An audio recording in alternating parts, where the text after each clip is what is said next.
आचार्य भगवान गुरुदेव श्री विद्यासागर जी महाराज की, पूज्य आचार्य प्रवर श्री समय सागर जी महाराज की, परम पूज्य निरापक श्रवण मुनि वीर सागर जी महाराज की, समस्त मुनि संघ की जय। यह जीव अनादिकाल से संसार में भटक रहा है। हम सुख चाहते हैं,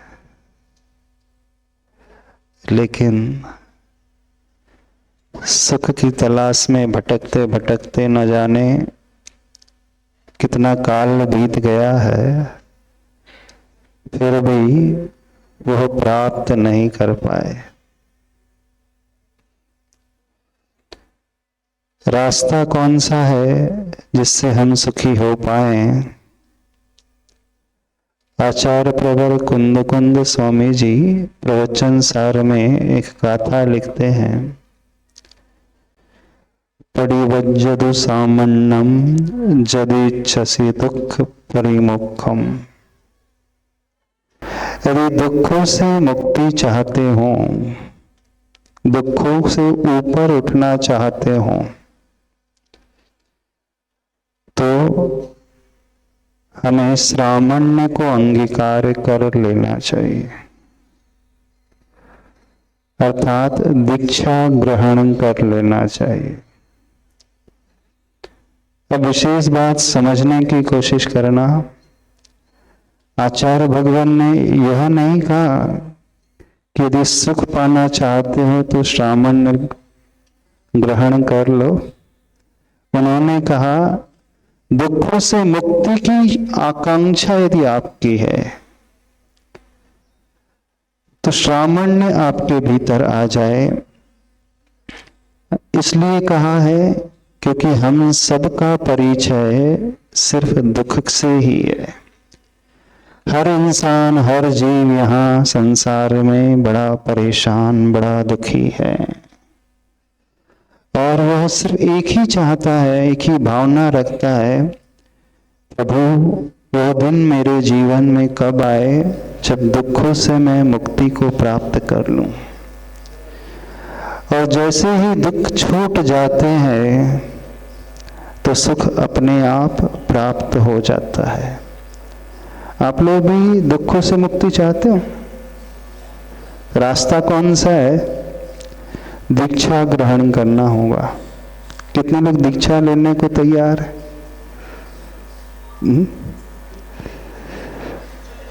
दीक्षा क्यों ली जाती है? कहा तो यही जाता है, दीक्षा लेने का उद्देश्य दुखों से मुक्ति को पाना, दुखों को जीत लेना, दुखों से ऊपर उठ जाना। लेकिन इस वर्तमान पंचम काल में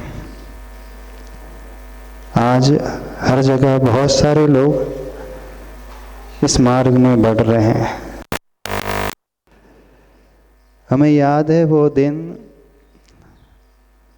जब हम लोगों की दीक्षा हुई थी, आज से 21 वर्ष पूर्व 2004 में।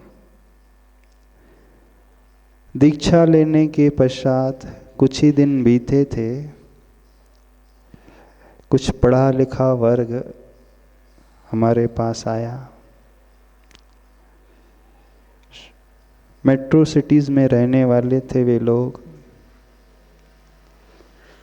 उन्होंने एक प्रश्न सामने रख दिया और कहा, आज के जमाने में जो व्यक्ति घर बार छोड़ कर के संन्यास अंगीकार कर लेता है, माता पिता को छोड़ कर के भाग जाता है, ओम, एक प्रकार से ये सही रास्ता नहीं है। उन्होंने जिस शब्द का प्रयोग किया वह शब्द था पलायनवाद। जब कोई व्यक्ति युवा है, उसके शरीर में शक्ति है, 20 साल का है, 25 साल का युवा है, अपने पैरों पे खड़ा हो सकता है, तो उसका क्या कर्तव्य होता है? उसका कर्तव्य होता है कि माता पिता को संभाले, होता है कि नहीं? माता पिता की केयर करे, राष्ट्र के लिए कुछ योगदान दे, समाज के लिए कुछ योगदान दे, यदि क्षमतावान है तो गरीबों की कल्याण के लिए वो आगे आ जाए।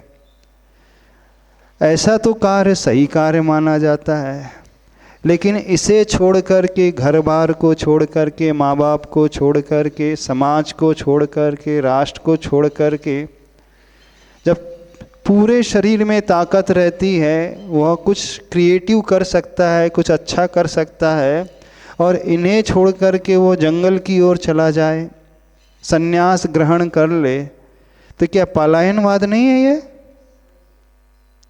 पलायनवाद है कि नहीं? वो जिम्मेदारियों से डर कर के भाग रहा है ना? अब उसकी जिम्मेदारी लेने की स्थिति आ रही थी, उम्र थी, जिम्मेदारी रिस्पॉन्सिबिलिटी लेने की एज थी, और जो रिस्पॉन्सिबल व्यक्ति होता है, इस समय आकर के वो माता पिता को संभालता है। सबसे ज़्यादा किसके लिए आवश्यकता होती है? माता पिता के लिए। जिन माता पिता ने उसे जन्म दिया, पढ़ाया लिखाया, पैरों पे खड़ा किया, योग्य बनाया, अब माता पिता वृद्ध हो चले हैं, उन्हें सहारे की आवश्यकता होती है, तो वह सहारा ना दे करके भाग खड़ा हुआ, अथवा जो अपने दम पर कुछ नहीं कर पाता है, अपने दम पर कुछ नहीं कर सकता है, तो बोले सबसे अच्छा रास्ता क्या है? घर बार छोड़ो, दुकानदारी छोड़ो, नौकरी आदि छोड़ो, साधु बन जाओ। और साधु बनने के बाद कुछ करना धरना तो है नहीं, बढ़िया खाओ पियो, ऐशो आराम से रहो।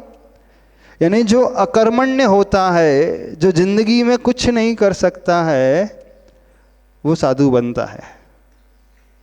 अरे उन्होंने जो प्रश्न रखा हमारे सामने, वो बता रहे हैं, पढ़ा लिखा व्यक्ति थे, अच्छे, कुछ ग्रुप था, उन्होंने कहा कि साधु बनना तो एक प्रकार से रिस्पॉन्सिबिलिटी से मुख मोड़ना है, अपनी जिम्मेदारी से मुख मोड़ करके भाग जाना है। सही प्रश्न किया था कि नहीं? उसने नहीं किया सही, कि उसकी जिम्मेदारी क्या होती है उस समय? कोई युवा है तो जिम्मेदारी परिवार को संभालने की होती है कि नहीं होती? माँ बाप को संभाले, घर में कोई और सदस्य हैं, भाई बहन हैं, तो उन्हें संभाले। जिस समय संभालने की आवश्यकता है उसी समय छोड़ करके चल दिए। साधु ही बनना था तो तब बनते ना, जब पूरी अपनी जिम्मेदारी का निर्वाह अच्छे से कर लेते, माँ बाप की सारे कर्तव्य, माँ बाप के प्रति सारे कर्तव्य का निर्वाह अच्छे से कर लेते, उनको अच्छे से खुश कर देते, जो जो उनकी आवश्यकता है उनकी पूर्ति कर देते। वृद्धावस्था में तो उन्हें आवश्यकता होती है, जो बेटा होता है वह उनकी दवा आदि करेगा, सेवा करेगा, वैयावृत्ति करेगा, तीर्थ यात्रा के लिए ले करके जाएगा। अब जब माता पिता करने योग्य नहीं रह पा रहे हैं, हाथ पैर उनके चलने को नहीं है, उस हाल में छोड़ करके आप लोग जो हैं भाग करके साधु बन गए। ये सही नीति नहीं है। ये एक प्रकार से सिर्फ पलायनवाद है, उसके अलावा कुछ भी नहीं है। और पलायनवाद ही कहा था उन्होंने, तो पलायनवाद है नहीं है। अरे आपका बेटा भाग जाए 25 साल में आपको छोड़ करके, हाँ, ऐसे घर में रोते बिलखते छोड़ करके भाग जाए, और पिता कुछ करने के लिए काबिल ना हो, तो क्या होना चाहिए उस समय? पिता को संभालना चाहिए। जब पिता पूर्ण रूप से निवृत्त हो जाए, अथवा पिता कह दे कि अब कुछ आवश्यकता नहीं है, तो उस समय आपको दीक्षा लेना चाहिए। यानी जब वृद्धावस्था आ जाए तब दीक्षा लेना चाहिए। जब आप देश के लिए, राष्ट्र के लिए कुछ कर सको, राष्ट्र में आप पढ़े हों, जन्म लिया है, तो राष्ट्र ने आपके ऊपर इतना खर्च किया, आपकी एजुकेशन में सरकार ने आपके लिए खर्च किया है, तो ये कर्तव्य होता है आप इस देश को पुनः कुछ लौटाओ, कर्तव्य होता है समाज को कुछ लौटाओ, कर्तव्य होता है माँ बाप को कुछ लौटाओ, कर्तव्य होता है कुछ सबके लिए करो। और आप लोग हो कि अपने स्वार्थ के लिए सबको छोड़ करके चले गए। बिल्कुल यही इल्जाम उन्होंने लगाया। आज भी कई लोगों की ऐसी ही धारणा है, बिल्कुल सत्य धारणा है। क्यों निर्मल, सही कह रहे ना? कब बनना चाहिए साधु? हाँ, जब सारी जिम्मेदारियों से ऊपर उठ जाओ, सबके लिए कुछ कुछ कर दो, माँ के लिए भी कर दो, पिता के लिए भी कर दो, भाई के लिए भी कर दो, बहन के लिए भी कर दो, और जो आश्रित है उन सब के लिए कर दो, और समाज के लिए भी कर दो, और पढ़े लिखे हो तो राष्ट्र के लिए भी कुछ करके जाओ, तभी तो कुछ होगा। कर्तव्य सही माना जाएगा आपका कि आपने दिया है दूसरों के लिए। हाँ, तो ये पलायनवाद होता है कि नहीं होता है? अब देखो, पलायनवाद किसे कहा जाता है पहले तो यह समझ लो। पलायनवाद वह कहलाता है कि हम जिम्मेदारियों से मुख मोड़ करके अपने स्वार्थ के लिए लग गए हैं।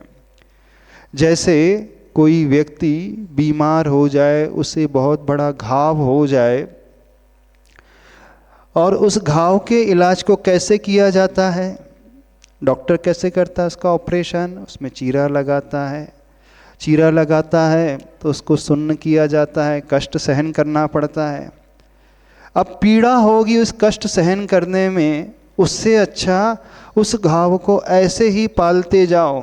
वो सही स्थिति है कि उस घाव को दूर करने के लिए, स्वस्थ होने के लिए बड़े ही थोड़ा कष्ट सहन करना पड़े, वो सही स्थिति क्या होती है? कोई हाथी मान लीजिए कीचड़ में फंस गया है और वो कीचड़ से निकलने का पुरुषार्थ कर रहा है, पूरे पैर ऊपर उठाता है, जैसे तैसे खूब मेहनत करके पुरुषार्थ करके निकलने की कोशिश करता है, तो उस कीचड़ से निकलना पलायनवाद कहलाएगा कि कीचड़ में फंस गए हैं तो अब सब कुछ छोड़ दो, भाग्य भरोसे निकलना होगा तो निकल जाऊंगा, बचना होगा तो बच जाऊंगा, वो पलायनवाद कहलाता है? पहले तो बताओ, पलायनवाद किसे कहते हैं? जो कीचड़ में फंसा हुआ निकलने की कोशिश कर रहा है, वो कि कीचड़ में फंस करके समझौता कर लिया, अब जैसा होगा सो होगा। कौन सा पलायनवाद कहलाता है? किसे कहते हैं पलायनवाद? बोलो। हाँ, जो कीचड़ से निकलने का पुरुषार्थ ही ना करे वो पलायनवाद है ना। परिस्थिति से समझौता कर ले कि कीचड़ से निकलने का पुरुषार्थ कर ले, वो पलायनवाद है। जो नहीं कर रहा है निकलने की कोशिश, उसने परिस्थिति से समझौता कर लिया, तो सही तो पलायनवाद वो है। ऐसे ही संसार रूपी कीचड़ में हर व्यक्ति फंसा हुआ है और अपने आप को शुद्ध बनाने के लिए, अपने आप को स्वस्थ बनाने के लिए वो उस कीचड़ से ऊपर उठने की कोशिश कर रहा है, तो वह पलायनवाद नहीं कहलाता है। यह भी एक प्रकार का युद्ध होता है। जैसे युद्ध संसार में रण क्षेत्र में जाकर के लड़ा जाता है, ऐसे ही एक युद्ध जो है कर्म क्षेत्र में जाकर के लड़ा जाता है। और जो व्यंग उन्होंने कसा था कि साधु बन करके वो व्यक्ति सिर्फ अपने लिए जीता है, सेल्फिश हो जाता है, स्वार्थी हो जाता है, वो समाज के लिए कुछ नहीं करता, परिवार के लिए कुछ नहीं करता, राष्ट्र के लिए कुछ नहीं करता। तो एक बात बताओ, साधु इतना स्वार्थी होता है? राष्ट्र निर्माण में सबसे अधिक सहयोग किसका होता है? हाँ, एक गृहस्थ का होता है कि साधु का होता है? एक योग्य साधु आ जाता है, आचार्य गुरुवर विद्यासागर महाराज जी आए, उन्होंने उपदेश दिया, उन्होंने संदेश दिया, लोगों को सही दिशा दिखाई, तो हजारों नहीं लाखों युवा व्यसनों से बच गए, गलत मार्ग से बच गए, सन्मार्ग में लग गए। तो उन्होंने समाज निर्माण में ज़्यादा सहयोग किया कि यदि वह साधु नहीं बनते और घर गृहस्थी बसा करके रह जाते अपने घर में, तो ज़्यादा करते? बताइए। तो साधु कभी स्वार्थी नहीं होता है, साधु कभी सिर्फ अपने बारे में सोचने वाला नहीं होता है। लोगों की ये धारणा होती है जो साधु बनता है वो बड़े स्वार्थी होते हैं, वो सिर्फ अपने आत्म कल्याण के बारे में सोचते हैं। माँ बाप को बिलखता हुआ छोड़ जाते हैं, परिवार को ऐसे ही छोड़ जाते हैं, राष्ट्र को ऐसे ही, समाज को ऐसे ही छोड़ जाते हैं, पर उन्होंने सही समझा नहीं। साधु जितना करुणावान होता है, यानी जो संन्यास लेने वाला समाज निर्माण में जितना बड़ा सहयोग करता है, उतना सहयोग तो एक गृहस्थ कभी नहीं कर सकता। उन्होंने यह देखा कि साक्षात माता पिता रो रहे हैं, उन्हें आवश्यकता है पैसों की, उन्हें आवश्यकता है वैयावृत्ति सेवा की, पर एक माता पिता को छोड़ करके हजारों माता पिता को उन्होंने एक सही रास्ता दिखा दिया। तो किसने ज़्यादा बड़ा काम किया? बोला घर में रह करके शादी कर लेते तो वो ज़्यादा कार अच्छा था कि शादी ना करके साधु बन गए और हजारों लाखों माता पिताओं के दुख को दूर कर दिया। दुख शारीरिक नहीं होता है, दुख सबसे बड़ा होता है गलत विपरीत धारणा का, मिथ्या मान्यता का। साधु बन करके वे जब उपदेश देते हैं, कई बुजुर्गों की मिथ्या मान्यता पलट जाती है, सही रास्ता उन्हें दिखने लगता है, सही समझ विकसित हो जाती है। जहाँ सही समझ विकसित हो जाती है तो उन्हीं परिस्थिति में रहते हुए बड़े वो सुखी हो जाते हैं। तो जो दीक्षा लेता है वो पलायन नहीं करता है, बल्कि जो दीक्षा नहीं लेता है ना, हाँ, वो कैसा है? वो उस हाथी की भांति है जो कीचड़ में फंस गया है, कीचड़ में गिर गया है और कीचड़ में गिर करके बोले अब कौन उठे, अपन जहाँ हैं जैसे हैं वैसे ही रहो। तो वो पलायनवाद है। पलायनवाद क्या कहलाता है? जो ऊपर उठने का पुरुषार्थ नहीं करता है, जो सही दिशा में कदम नहीं बढ़ाता है, जो लड़ने के लिए तैयार नहीं होता है, पलायनवाद उसे कहा जाता है। जिसे रण क्षेत्र में जिसे भेज दिया जाए और वह पीठ दिखा करके भाग जाए, शस्त्र अस्त्र छोड़ करके, तो उसे कहा जाता है रणछोड़ दास। क्या कहा जाता है? पलायनवाद का अर्थ होता है रणछोड़ दास, यानी रण के मैदान को जो छोड़ करके भाग गया। प्रतिकूलता आने पर जीवन में जो उन प्रतिकूलता का सामना करने के लिए तैयार नहीं हो रहा है और समझौता करके बैठ जाता है, तो रणछोड़ दास तो वो हुआ। तो पलायनवादी कौन होते हैं? साधु कि आप लोग? कौन है पलायनवादी? जो दीक्षा ले रहा है वो पलायनवादी? जिसने माँ बाप को छोड़ दिया वो पलायनवादी? समाज को छोड़ दिया? नहीं, पलायनवादी तो वे हो गए जिन्होंने उसी कीचड़ से समझौता कर लिया और ऊपर उठने की वे कोशिश ही नहीं कर रहे हैं। उनके ऊपर आक्रमण हुआ, अब बोले ठीक है हम तो हाथ पर हाथ रख करके बैठे हैं, शत्रु पक्ष को जो करना है वो कर ले, कर्म रूपी शत्रु आ रहे हैं, उन्हें जो करना है हम तो उन्हें करने देंगे, हम तो एक्सेप्ट कर लेंगे। इसका नाम पलायनवाद है, न कि जो शत्रु से लड़ने के लिए कमर कस करके तैयार हो जाता है उसका नाम पलायनवाद है। हाँ, बात यहाँ पर अलग है कि वो प्रत्यक्ष शत्रु दुनिया में दिखाई दे जाते हैं, लेकिन एक अदृश्य शत्रु होता है जो दिखाई नहीं देता है, और उससे जो लड़ना सीख जाए तो सही नीति वाला, तो सही ज्ञानी, सही विवेकी, सही निर्णय लेने वाला तो वो होता है।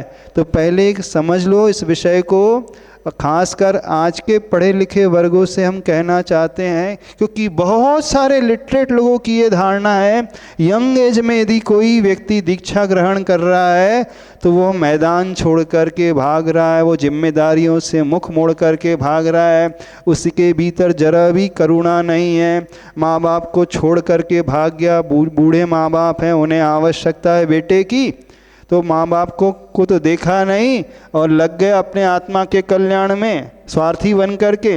वे ये नहीं समझ पा रहे हैं, एक माता पिता को छोड़ा लेकिन कई माता पिता का उद्धार कर गया, और जब उन्हें वो छोड़ करके जाता है तो वो माता पिता भी सही दिशा में कदम बढ़ाना शुरू कर देते हैं, तो उन माता पिता का भी उद्धार वो दीक्षा लेने वाला साधु कर जाता है। तो साधु बनना, इन्हें सही रास्ते पे कदम बढ़ाना, त्याग के रास्ते में कदम बढ़ाना, ऊपर उठने का पुरुषार्थ करना, ये कभी पलायनवाद नहीं, बल्कि उससे समझौता कर लेना पलायनवाद है। तो रणछोड़दास साधु होते हैं कि आप लोग हो?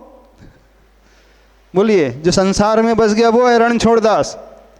वो कर्मों से लड़ने की कोशिश नहीं कर रहा, जीवन में कीचड़ से लड़ने की कोशिश नहीं कर रहा, ऊपर उठने की कोशिश नहीं कर रहा, प्रतिकूलताओं से ऊपर नहीं उठ रहा। तो सही मायने में कौन हुआ? बोलो कौन हुआ? रणछोड़दास। जो जिम्मेदारी से मुख मोड़ रहा है ना, कौन सी जिम्मेदारी है? एक जिम्मेदारी जो प्रत्यक्ष दिख रही है माँ बाप की, बच्चों की, वो नहीं, उससे भी बड़ी जिम्मेदारी है हम आत्म कल्याण के साथ साथ दुनिया के हजारों लोगों को सही रास्ता दिखाएं, उन्हें आत्म कल्याण के लिए प्रेरित करें, तो वह सही कार्य होता है। तो दीक्षा लेना युवा अवस्था में किसी भी तरह से रिस्पॉन्सिबिलिटी से मुख मोड़ना नहीं, बल्कि जो दीक्षा लेकर के आत्म साधना और पर कल्याण में निकल जाता है, सही रिस्पॉन्सिबल पर्सन तो वो माना जाता है। एक दूसरा प्रश्न कई लोग करते हैं, जानते हो कौन सा प्रश्न करते हैं? बोले दीक्षा लेने में बड़ा आनंद है, क्यों दीक्षा ली जाती है? आज थोड़े उन प्रश्नों का हम उत्तर दे देते। कई लोगों के मन में प्रश्न आते हैं, बोले दीक्षा लेने में बड़ा आनंद है। बोले क्या होता है? बोले क्या होता है? मूड मुड़ाए 3 गुण, सिर की मिट गई खाज, खाने को लड्डू मिले लोग कहे महाराज। मूड मुड़ाने के 3 गुण, कौन कौन से गुण? सिर की खाज मिट जाती है, खाने के लिए क्या मिलता है? मिलता है कि नहीं? लड्डू, पेड़ा, मिठाइयाँ, व्यंजन सब मिलते हैं कि नहीं? अच्छा ये बताओ, आप लोग दिन में क्या क्या खाते हो? आपके लंच की थाली में क्या रहता है? दाल, रोटी, सब्जी, 1 या 2 सब्जी। अच्छा, साधु की थाली में क्या रहता है? साधु के आहार में क्या रहता है? सही बताओ, क्या क्या रहता है? दूध है, मिष्ठान है, मेवा है, फल है, जूस है, सब कुछ है कि नहीं? तो साधु के आहार में ज़्यादा अनुकूलता है कि श्रावक के आहार में ज़्यादा अनुकूलता है? किसके में ज़्यादा व्यंजन? किसको? साधु को। तो खाने को लड्डू मिले, सिर की मिट गई खाज, और क्या? लोग कहे महाराज, है ना? लोग कहते हैं कि महाराज। तो साधु के दर्शन करने दूर दूर से लोग आते हैं, उनके पाद का प्रक्षालन करते हैं, चरण प्रक्षालन करते हैं, उनकी पूजा करते हैं, उनका गुणगान करते हैं कि नहीं? आप लोग लाखों कमा लो, करोड़ों कमा लो, कौन आपकी पूजा करने आता है? कोई आपको कुछ कहता है? अच्छा, प्रशंसा करता है? मेहनत आप दिन रात कर रहे हैं और साधु कोई मेहनत भी नहीं कर रहे हैं। कोई साधु मेहनत करते, दुकानदारी करते साधु? कोई व्यापार भी नहीं करते, नौकरी करते हैं, पैसा भी कमाना है, कुछ नहीं, भोजन भी बनाना है, कुछ नहीं।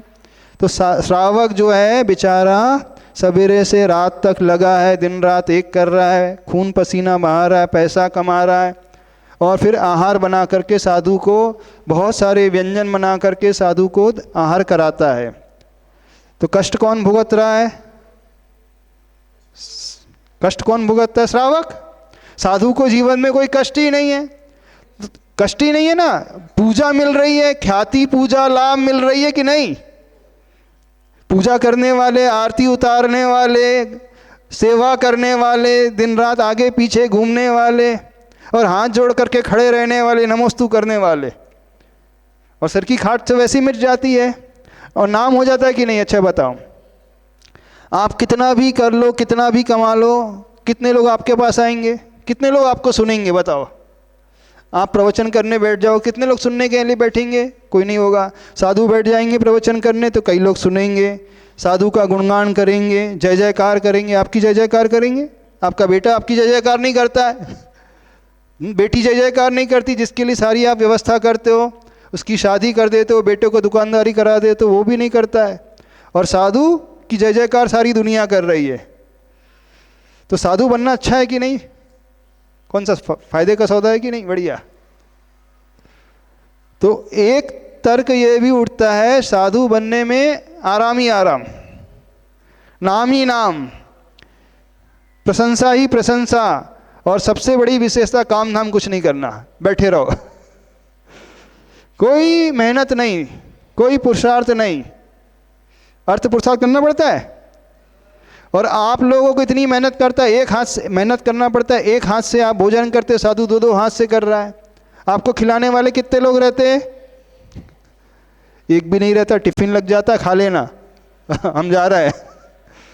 हाँ, घर का एक मेंबर भी कई बार नहीं होता है, और होगा भी तो एक है, वो भी सवेरे बना दिया तो खा लेना। तो साधु को बनाकर खिलाने वाले कितने, गिनती नहीं है। और आप लोगों को तो कौन सा अच्छा सौदा है फायदे का? साधु बनना फायदे का सौदा है कि नहीं? नाम भी हो रहा है, गुणगान भी हो रहा है, प्रशंसा भी हो रही है, खाने पीने मिल रहा है बैठे बैठे, और करना धरना कुछ नहीं, कुछ नहीं करना है। कोई नौकरी नहीं, कोई व्यापार नहीं, कोई टेंशन नहीं। और तो और श्रावक के जीवन में 2200 परिचय, श्रावक साधु के जीवन में मात्र 22। टेंशन भी आपकी लाइफ में ज़्यादा। अच्छा, टेंशन है कि नहीं?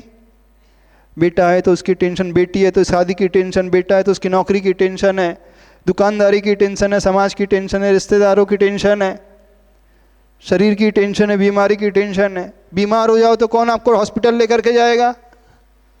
बताओ, पड़ोसी लेकर के जाएगा आपको? नहीं लेकर के जाएगा। डॉक्टर को बुलाएगा वो? नहीं बुलाएगा। साधु बीमार पड़ जाए तो सेवा करने वाले सारे, डॉक्टर को बुलाने वाले सारे। तो कौन सा अच्छा सौदा है? साधु बनना अच्छा है ना? बैठे बैठे सब कुछ कर मिल रहा है, करना धरना कुछ नहीं। तो एक यह भी उद्देश्य हो जाता है साधु बनने का। ख्याति, पूजा, लाभ, नाम, प्रशंसा, बैठे बैठे खाना, कोई मेहनत करना नहीं, एक ये भी उद्देश्य हो जाता है। कई लोग करते हैं, कहते भी हैं, अरे मुफ्त की रोटी तोड़ते रहते हैं क्या बोलते हैं? मुफ्त की रोटी तोड़ते रहते हैं, कोई सहयोग देते नहीं है, और अपनी पूजा और करवाते रहते हैं पूजा। समझो थोड़ा सा, जो साधु बनते हैं ऐसा नहीं है कि वो मुफ्त की रोटी तोड़ते रहते हैं। साधु जो बने हैं ऐसा नहीं है कि जो दुनिया में रह कर के कुछ कर धर नहीं सकते। साधु मजबूरी में नहीं बनते हैं। सही साधु ख्याति, पूजा, लाभ के लिए नहीं बनते हैं, नेम एंड फेम के लिए नहीं बनते हैं। जो सही साधु बनता है वह आत्म कल्याण और जन कल्याण के लिए बनता है। और याद रखे, साधु कभी मजबूरी में नहीं बनना जाता है। ऐसा भी नहीं जो दुनियादारी में कुछ नहीं कर सकता वो साधु बनता है, बल्कि साधु वह बनता है जो कम्मे शूरा सो धम्मे शूरा, अर्थात जो कर्म में शूरवीर होता है, यानी जो इतना कैपेबल होता है सांसारिक क्षेत्र में, वही धार्मिक क्षेत्र में शूरवीर हो सकता है। और पूज्यवर आचार्य भगवान के जितने भी शिष्य, कोई ऐसे नहीं अभावों में आकर के, गरीबी से परेशान होकर के, भुखमरी के कारण साधु बन गए, ऐसा नहीं। जितने भी शिष्य रहे, सारे सद्भाव रहते हुए, सारी पोटेंशियल रहते हुए, सारी क्षमता रहते हुए, सारा ज्ञान रहते हुए, सारी आर्थिक परिस्थिति अच्छी रहते हुए साधु बनते हैं। तो इस बात को समझ ले। एक तर्क ये भी आता है, बोले जो संसार में कुछ नहीं कर सकते वो साधु बन जाते हैं। नपुंसक कभी साधु नहीं बनते हैं। हाँ, इस बात को समझना, जो इम्पोर्टेंट होते वो साधु नहीं बनते। जो पुरुषार्थशील होते हैं वे साधु बनते हैं।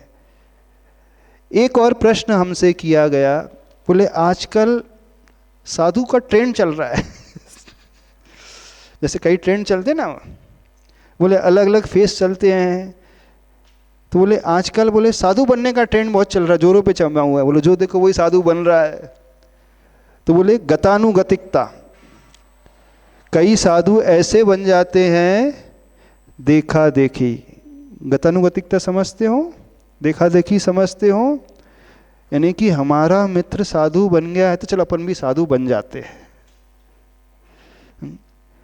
आजकल ट्रेंड बहुत अच्छा चल रहा है तो अपन भी साधु बन जाते हैं, पर जैन धर्म में जो साधु बनने वाले होते हैं, इस मार्ग में चलने वाले होते हैं, वे कभी भी देखा देखी नहीं बन सकते।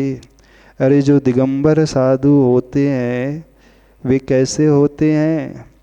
वो दूसरों को देख कर के नहीं, वह तो तलवार की धार में चलने वाले होते हैं।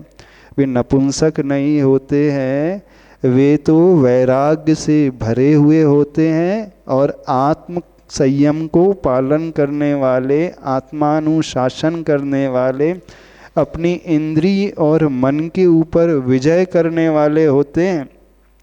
यानी दिगंबर अवस्था एक ऐसी अवस्था होती है, यदि मन में एक पल के लिए भी विकृति का भाव, विकार का भाव आ जाए, कषाय का भाव आ जाए, कोई गलत इच्छा पैदा हो जाए, तो वह तुरंत शरीर में रिफ्लेक्ट हो कर के आ जाती है।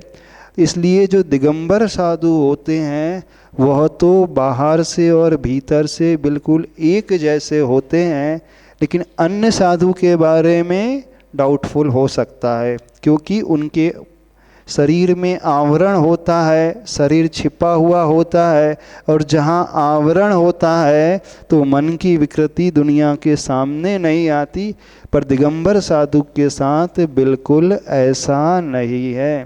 तो ना ही वह देखा देखी बनते हैं और ना ही वह अपने दम पर कुछ नहीं कर पाते, इसलिए भी नहीं, बल्कि जो सब कुछ कर सकते हैं वे साधु बनते हैं। एक और तर्क आता है, कई पढ़े लिखे वर्ग लोग तर्क करते हैं,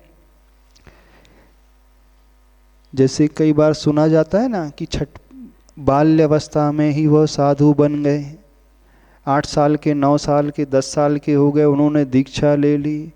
पर आचार्य भगवान के साथ ऐसा नहीं, वह तो बिल्कुल ठोक बजा कर के, परीक्षा करके इस मार्ग में बढ़ाने वाले होते हैं। एक होता है हेतु साधु बनने का स्नेह के वश, राग के वश। राग के वश भी साधु बना जाता है। बोले गुरु से राग हो गया, इस कारण साधु बन गए। आचार्य भगवान के दर्शन किए, आचार्य भगवान से राग हो गया, बोले इस कारण साधु बन गए।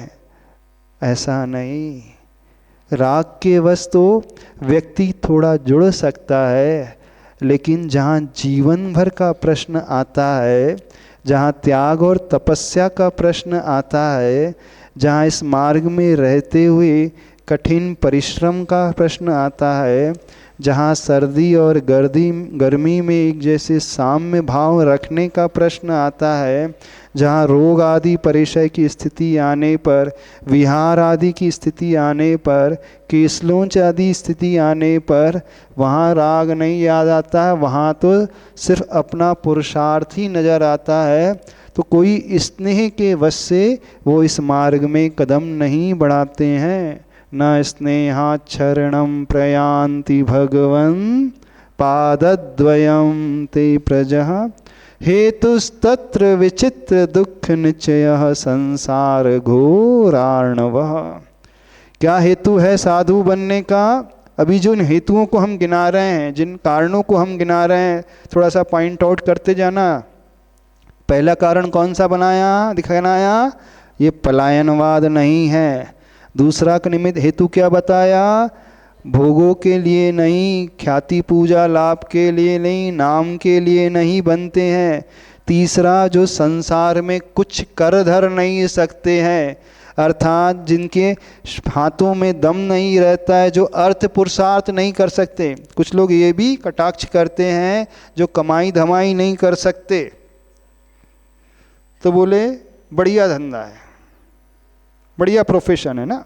ये भी एक प्रोफेशन है जैसे मेडिकल का एक प्रोफेशन होता है ना, टीचरशिप का एक प्रोफेशन होता है, बिजनेसमैन का एक प्रोफेशन होता है, साधु का भी एक प्रोफेशन है। और साधु की दुकानदारी बढ़िया चलती, बोले आज के ज़माने में चल रही कि नहीं? कई साधुओं की दुकानदारी इसी चल रही है कि नहीं? हाँ, सब कुछ बढ़िया मिल रहा है, मान सम्मान मिल रहा है, पूजा हो रही है और दान भी आ रहा है, पैसा भी आ रहा है, मठ भी बने जा रहे हैं और तो और लीडर्स भी आ रहे हैं, पॉलिटिशियन भी आ रहे हैं, नेता अभिनेता उनके चक्कर में आ जाते हैं, तो बढ़िया सबसे अच्छी दुकानदारी चल रही है। तो साधु कोई दुकानदारी करने वाले नहीं होते, विशेषकर जो जैन साधु होते, दिगंबर जैन साधु, ना वो कोई दुकानदारी, ना नेता, ना राजनेता, ना अभिनेता, न किसी के लिए वो नहीं बनते, वो तो आत्म कल्याण के लिए बनते हैं। तो जो हेतु बताया जाता है कि जो गरीब होते हैं, जो अक्षम होते हैं, जो संसार में रहते हुए अपने पैरों पे खड़े नहीं हो सकते हैं, जो दुनिया में स्वयं कुछ नहीं कर सकते हैं, वे पराश्रित हो जाते हैं और साधु बन कर के रहना शुरू कर देते हैं। तो जैन साधुओं के साथ बिल्कुल ऐसा नहीं। और जो हेतु भी दिखाया जाता है, बताया जाता है कि गतानुगतिकता यानी देखा देखी, बोले इस मार्ग में आकर के सब कुछ मिलता है तो अपन भी बन जाओ। तो ये दिगंबर बाना बिल्कुल कैसा है, ये तो एकदम अलग ही बाना है। यहाँ जो भी कुछ हो जाता है वह स्पष्ट झलक जाता है और यह ऐसे कांटों के रास्तों पे तलवार की धार पे चलने वाला एक प्रकार का मार्ग है। तो जो इतना साहस रख सकता है वही व्यक्ति इस दीक्षा को अंगीकार करने वाला होता है। एक और भी आता है, देखो आज भिन्न भिन्न प्रश्न उठा रहे हैं। कुछ लोग दबाव में भी दीक्षा ले लेते हैं, दबाव में भी दीक्षा ले लेते हैं ना, बोले गुरु का दबाव है। पर हमारे गुरुदेव ऐसे हैं, रहे आचार्य गुरुदेव विद्यासागर जी महाराज, दबाव की तो बात कोसों दूर रही, जब सैकड़ों बार चक्कर लगाते हैं तब कहीं जाकर के एक छोटा सा वो नियम देते थे, छोटा सा व्रत देते थे। और ब्रह्मचर्य व्रत तो कई बार वो घर वापस भेजने के बाद व्रत देते थे और कठोर परीक्षा करके देते थे। वो उनके पास कोई दबाव की स्थिति नहीं, दबाव तो उनके पास आता है जिनके पास कोई होता नहीं है, जिनके पास कोई और नहीं और दूसरे के पास कोई ठौर नहीं होता है ना, यानी जिसके पास कोई शिष्य नहीं होता है ना, जिस गुरु के पास कोई शिष्य नहीं होता है, आने जाने वाला नहीं होता है, तो वो प्रेशर करके बेटा तू ले ले, मेरा नाम करना, मेरा नाम हमेशा लेते रहना, मेरी जय जयकार करते रहना और कहते रहना कि मैं इस गुरु का शिष्य हूँ। पर आचार्य गुरुदेव श्री विद्यासागर महाराज जी ऐसे गुरुदेव जिनके पास सैकड़ों की लाइन लगी लेकिन वो हमेशा सबको भेजते रहे, तो कोई प्रेशर से भी दीक्षा नहीं ली गई है और न प्रेशर से दीक्षा दी गई है। तो ये हेतु भी नहीं है। अब हम थोड़ा सा आप लोगों की तरफ आ रहे हैं, है ना, उन स्वाध्यायशील लोगों के लिए की तरफ आ रहे हैं जो बहुत स्वाध्याय करते हैं और वो तर्क करते हैं, बोले पंचम काल में दीक्षा क्यों लेना चाहिए, मोक्ष तो होगा नहीं, होगा क्या पंचम काल में मोक्ष? नहीं होगा। पंचम काल में कोई दीक्षा लेकर के साधु बन भी जाएगा तो कहाँ जाकर के पैदा होगा? स्वर्ग में जाकर के पैदा होगा।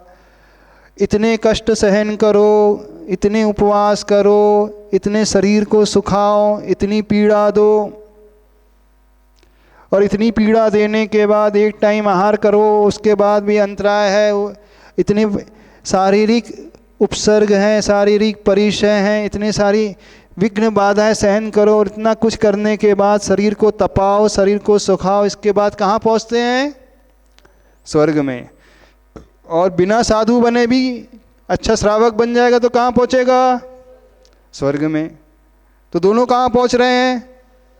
स्वर्ग में। तो फिर साधु बनना चाहिए कि नहीं बनना चाहिए? नहीं बनना चाहिए। अरे श्रावक भी स्वर्ग में पहुँच रहा, कहाँ तक पहुँच जाता है श्रावक? 16वें स्वर्ग तक पहुँच जाता है। चतुर्थ सहनन जिसका होता है वह श्रावक 16वें स्वर्ग तक यानी अर्धनाराज सहनन जिसका होता है। कीलक सहनन वाला मनुष्य कहाँ तक पहुँच जाता है? 12वें स्वर्ग तक। और 6वें नंबर का असंप्राप्ता श्रीपाटिका सहनन वाला, हीन सहनन वाला भी 8वें स्वर्ग तक पहुँचता है। तो बोले बिना दीक्षा लिए, बिना कष्ट सहन किए, बस धर्म करते जाओ, भगवान की पूजा करते जाओ, तो हम कहाँ पहुँच जाएंगे? स्वर्ग तक। और साधु भी कहाँ पहुँच जाएंगे? स्वर्ग तक। तो जब दोनों एक ही जगह पहुँचने वाले हैं तो पंचम काल में क्या होना चाहिए? साधु नहीं बनना चाहिए। अरे वो भी वहीं जाके पैदा हो रहा है, ये भी वहीं जाकर के पैदा हो रहा है, तो दोनों एक जैसे। इसलिए बहुत सारे लोग इस मार्ग में नहीं भी आते। उस एंगल से हम बोल रहे हैं। इसलिए बहुत सारे लोग दीक्षा लेने के लिए तत्पर नहीं होते। जैसे आप में से भी होंगे, प्रतिमा तो ले ही ली है, 5वां गुण स्थान हो गया, माता जी भी बन जाएंगे तो क्या होगा? 5वां गुण स्थान भी बराबर दोनों का, है ना? गुण स्थान भी बराबर, आपका भी संयम रहेगा। प्रतिमा लेने वाला भी संलेखना कर लेता है, जैसे भी संलेखना हुई दादी की कल तो वो भी संलेखना कर लेता है, और संलेखना किया उस जीव ने तो वो भी 16वें स्वर तक पहुंच सकता है। माता जी भी कहाँ तक पहुंचेंगी? 16वें तक। तो फिर दीक्षा नहीं लेना चाहिए ना? क्यों लेना चाहिए दीक्षा फिर? हाँ, ये तर्क करने वाले, ये स्वाध्यायशील, पढ़े लिखे, ज्ञानी, विद्वान, ये तर्क करते हैं। हाँ, एक ही स्वर पहुंच जाएंगे नो डाउट, लेकिन एक जो है इंद्र बनेगा और दूसरा जो है गेट के बाहर खड़ा रहेगा। स्वर्ग तो है, वो भी पहुंचा तो वही है। एक जो है किल्बिश जाति का देव बना, अभियोग जाति का देव बन गया, जिसका उपयोग वाहन बनाने में होता है। अथवा एक जो है वो सैनिक की भांति सभासद बन करके सबसे लास्ट में रहने वाला है, और जो साधु बन करके दीक्षा लेकर के साधना करने वाला, वह पुरुष हो अथवा स्त्री वर्ग हो, तो वह उच्च पद को पाने वाला जीव होता है। तो थोड़ा सा तर्क कुतर्क कम किया करो। कुछ लोग कई प्रकार से तर्क करते हैं, और कुछ पढ़े लिखे विद्वान स्वाध्यायशील कुतर्क करते हैं। एक अजैन लोगों का तर्क भिन्न एंगल को लेकर के होता है, और एक पढ़े लिखे स्वाध्यायशील जैन विद्वान का तर्क नहीं, वो कुतर्क एक अलग ही एंगल को लेकर के होता है। तो इस बात को समझने की कोशिश की जाए तो इस पंचम काल में जो भी मोक्ष मार्ग में आगे बढ़ते हैं, संन्यास को अंगीकार करते हैं, दीक्षा ग्रहण कर रहे हैं अथवा की है, तो ना ही उन्होंने संसार से पलायन किया है, न ही ख्याति पूजा लाभ के लिए, नाम के लिए, गुणगान के लिए, न ही गुरु के स्नेह के कारण, न ही किसी की देखा देखी, और न ही गुरु के दबाव में आकर के उन्होंने दीक्षा ग्रहण की है, और न ही यह सोच करके दीक्षा ग्रहण की है कि हम संसार में कुछ नहीं कर सकते, अर्थ पुरुषार्थ नहीं कर सकते, कमाई धमाई नहीं कर सकते, इसलिए बढ़िया साधु बन जाओ, सब आराम से व्यवस्था होगी। श्रावक जो है जमीन पे बैठेगा, साधु के लिए सिंहासन, पाटा, ऊंचा आसन, और आपके लिए जमीन, है ना? तो ऐसा भी नहीं है। जो पूज्यवर गुरुदेव श्री विद्यासागर महाराज जी से दीक्षित हुआ है, वह इन हेतुओं को लेकर के नहीं बनता है। वह तो किस हेतु को लेकर के बनता है?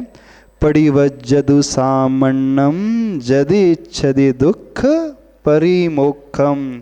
उनका साधु बनना, दीक्षा लेना सिर्फ एक ही हेतु को लेकर के है कि हमें दुखों से मुक्ति चाहिए, इसलिए उन्होंने श्रामण्य को अंगीकार किया है।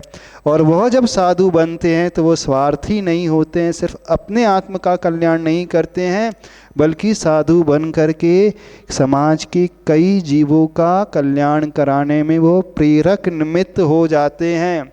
वो उपदेश न भी दे, सिर्फ दिगंबर रूप को धारण कर ले, तो उनके दर्शन मात्र से कईयों को सम्यक दर्शन हो जाता है। उनके दर्शन मात्र से कई मांसाहारी जीव जो है शाकाहार को अपना लेते हैं, उनके दर्शन मात्र से वे व्यसनों का त्याग कर देते हैं, नशों का त्याग करके सन्मार्ग में आगे बढ़ जाते हैं, जैन कुल के योग्य, अहिंसक कुल के योग्य आचरण करने लगते हैं। तो साधु बन करके वह स्वतः ही समाज कल्याण में प्रेरक निमित्त बन जाते हैं और राष्ट्र कल्याण में, राष्ट्र उत्थान में प्रेरक निमित्त बन जाते हैं। तो जो जीव ये उल्हाना देते हैं कि कोई यंग एज में आकर के दीक्षा लेता है तो राष्ट्र निर्माण में कोई सहभागिता नहीं निभाता है, कोई सहयोग नहीं करता है, उन लोगों से कहना है जितना सहयोग, जितना उत्थान एक साधु समाज का और राष्ट्र का कर सकता है और करता है, उतना उत्थान बड़े से बड़ा बिजनेसमैन, बड़े से बड़ा नेता नहीं कर सकता। नेता के आचरण को देख कर के लोग राष्ट्र प्रेम की भावना से भरते नहीं, बल्कि किसकी आचरण को देख करके, या तो साधु के आचरण को देख करके अथवा बॉर्डर में रहने वाले सैनिक के आचरण को देख करके। तो आचार्य भगवान एक ही बात कहते थे, साधु और सैनिक दोनों एक जैसे होते हैं। सैनिक जो है राष्ट्र की रक्षा के लिए बॉर्डर में लड़ करके अपना बलिदान भी दे देता है और देश को सुरक्षित रखता है। ऐसे ही साधु कष्टों, उपसर्ग और परिसह को सहन करते हुए राष्ट्र निर्माण में बहुत महत्वपूर्ण भूमिका निभाते हैं और सबको सही रास्ते पर आगे बढ़ाते हैं। तो ये जो कई लोगों के मन में, कई पढ़े लिखे विद्वान लोगों के मन में, तर्कशील लोगों के मन में प्रश्न उठते हैं, उन प्रश्नों को लेकर के हमने विषय रखा। अब आगे दीक्षा कैसे ली जाती है और दीक्षा लेकर के क्या किया जाता है, गुरु का उपकार कैसा होता है और पूज्यवर आचार्य भगवान का उपकार हमारे जीवन में कैसा हुआ और हमारे जीवन में हमें वैराग्य कैसा आया और हमारी जीवन यात्रा कैसी रही, अब कल आपको बता देंगे। ठीक है। बोलिए संत शिरोमणि आचार्य भगवान गुरुदेव श्री विद्यासागर जी महाराज की।